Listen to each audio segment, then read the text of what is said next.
I think the question is deeper than if they were meant to be in your life, they would be in your life.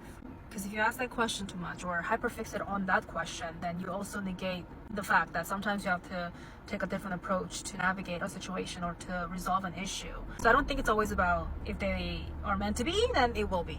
I also feel like that takes away from your need to be accountable, self-accountable, to, once again, approach it differently. However, I think that when we're dealing with people in relationships, you do have to seriously consider if this person has the capacity to hold you.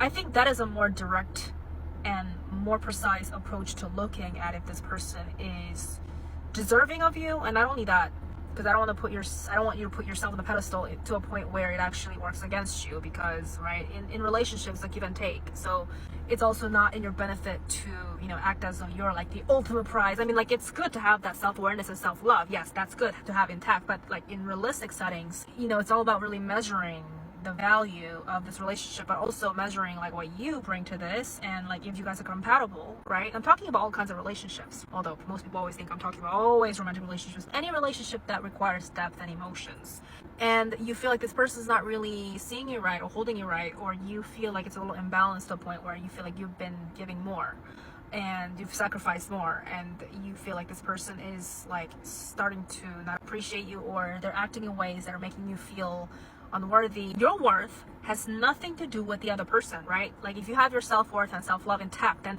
who you are as a person, your worthiness and value of you as a person does not depend on another person objectively. However, in relationships where you're sharing yourself, vulnerabilities and emotions, and like where it's intimate, right? So you're being more raw with each other, then it's completely okay for you to lean on that person. It should be okay for you to want to lean on this person. Like that's the whole point of building intimacy, right? Like you're trusting each other with your emotions, the vulnerable aspects of you.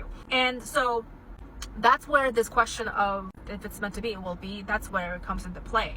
Where if you feel that this person is not meeting you where you need to be met, this person is not giving you what you need, what you know that you need, and you might have communicated, etc., then the question you should be asking is, are they in the place where they can hold you?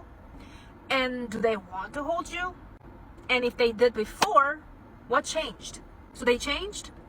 So is it immediately that they're not meant for you, or is it that there's something shift? Like you have to really dig into this, right?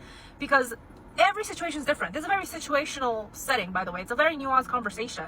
So sometimes when something doesn't work out, it's not always that they're not meant to be there. It's that something maybe shifted. So maybe it's a chance for you to look at like what you're doing differently, or what you're doing a little inefficiently, and does this person actually have the capacity to hold you, and are they deserving of what you have to offer? And what makes them deserving if they're not currently putting in the effort? So it's not even about like if it's meant to be, it's more about where are they right now? How are they meeting you right now? These are the questions you need to be having with yourself. Of course, if you're confused about something and you would like to receive some guidance and clarity on a question or concern that you have, come see me in a one-on-one. I will help you solve this issue.